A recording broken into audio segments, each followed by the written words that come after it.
如果一個國家出口數據越好，日子卻越難過，那這個好成績本身就是危險信號。2025年前11個月，中國貿易順差 1.08 萬億美元，創歷史紀錄。數字一甩出來，很多人第一反應是中國又贏媽了。但真正懂外貿的人只會後背發涼，因為這不是健康的增長，這是在舊市場塌方、新市場撐不住的情況下被硬生生擠出來的虛胖順差。老客戶翻臉，最值錢的市場正在一塊塊關門。先看最關鍵的一刀，美國。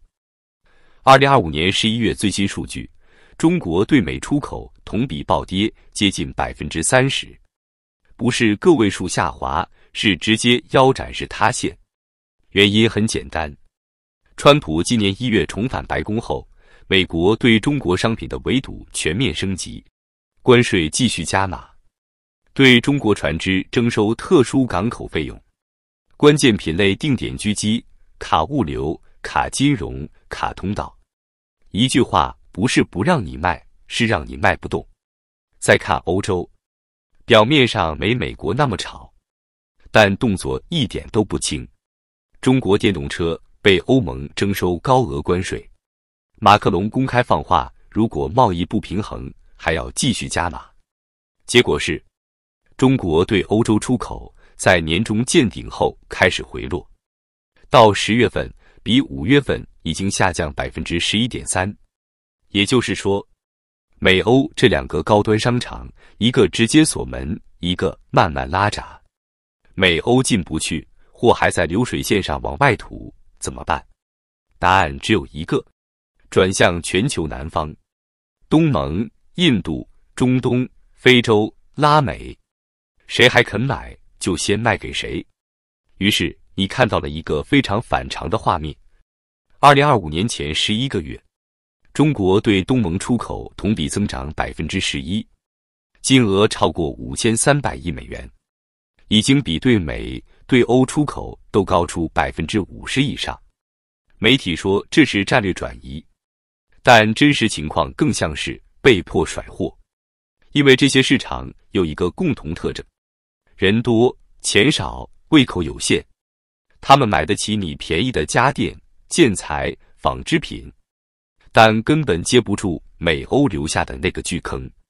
更致命的是，這些新客戶自己也在拼命搞工業化。當中國貨像洪水一樣湧進去，全球南方國家開始集體不安。最典型的是印度。2025財年，印度對華貿易逆差接近1000億美元，比2024年的850億美元又猛增了一大截。印度國內怎麼可能不炸？工廠被壓價，本土製造被擠死，就業空間被中國出口一點點吞噬。於是你看到的是熟悉的一幕正在重演。印度抱怨傾銷，墨西哥警惕產能衝擊，印尼、拉美國家頻頻放風要自保。這不是偶然，這是所有後發國家面對中國超級產能時的本能反應。一句話說透，窮哥們只能當臨時接盤俠，絕不可能當終身提款機。問題來了，既然外面越來越難，為什麼中國還要死命衝出口？因為國內已經指望不上了，房地產趴在地上，居民資產縮水，消費意願跌到10年新低。2025年，社會消費品零售總額增速長期在低位徘徊，老百姓不是不想買，是不敢買、不敢花、不敢透支未來。於是經濟就被逼成一個怪物，內需起不來，工資不敢漲，就業不穩，只能靠出口把機器一直開着，這才有了今天這個 1.08 萬億美元順差。它不是榮耀，而是沒有退路的結果。現在的中國經濟像什麼？像一個24小時不能停機的超級工廠，機器一旦停，就不是利潤下降，而是失業、債務、財政、金融一整條鏈條一起塌。於是你會發現一個非常反常的現象：國內需求起不來，但產能還在拼命擴，投資繼續向製造業傾斜，各地還在上新項目搶出口訂單，不是不知道賣不掉，而是不敢不生產。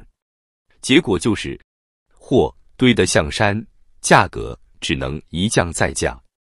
很多人把現在的出口增長包裝成性價比優勢，但現實是，不是我們東西更好賣，是我們只能更便宜。當一個國家開始靠全面壓價來換訂單，說明3件事已經同時發生：一、市場選擇權不在你手裡；二、利潤空間被徹底擠乾；三、對方隨時可以翻臉。所以你看到的不是中國製造升級，而是中國製造在全球範圍內引發警惕。美歐如此，全球南方遲早也會如此，因為沒有任何一個國家會歡迎一個永遠不講武德、只講產能的超級對手。必須說一句很多人不願意聽的大實話：2025年的出口結構是一次性的。為什麼？因為你能突然多賣給東盟、印度，靠的是劇烈轉向，不是持續增長。這種跳躍式擴張只能發生一次，下一年呢？你還能再轉向到哪裡？非洲體量太小，中東需求有限，拉美本幣脆弱，抗風險能力低。當這些市場被填滿，當他們的本土工業開始被擠壓，反彈一定會來，而且會非常快。今天他們還在買，明天就是關稅、配額、本地化要求一起上，所有問題最終都會回到一個原點：中國始終沒有把經濟引擎從賣給別人換成賣給自己人。理論上，這是最穩妥也最安全的路。14億人口，巨大的中等收入群體，完整的產業鏈，但現實是，這台引擎始終沒點着。原因也很現實，房地產把居民資產鎖死，就業預期不穩，收入增長乏力，社會保障不足。在這種情況下，讓老百姓多消費，幾乎是一句空話。而另一邊，企業和地方政府更願意做什麼？繼續修生產線，繼續擴產，繼續堵出口。於是中國被逼成一個極其危險的狀態。總結一下現在的局面：外邊老客戶翻臉，新客戶接不住，全球對中國出口警惕上升；裡邊消費起不來，房地產修不好，工資不敢漲。這意味着什麼？意味着中國正在被鎖進一個結構性死循環。不出口，工廠停，就業塌，風險爆；繼續出口，摩擦生反制來路越走越窄。怎麼選都是硬傷。所以你再回頭看那 1.08 萬億美元的順差，它真正的含義不是贏，而是出口已經被逼到極限，內需依然沒有接棒，世界正在慢慢失去耐心。當全世界都開始說一句話：我們不能再這樣買中國貨了，那時候，這條拆東牆補西牆的路就會真正走到盡頭。靠別人賞飯吃，遲早會被掐脖子。家裡人不敢花錢，再大的工廠也只是空轉。1.08 萬億的順差，不是中國外貿的巔峰，很可能是最後一次集體狂奔。而真正的問題是，當這條路跑不動了，中國準備好下一條路了嗎？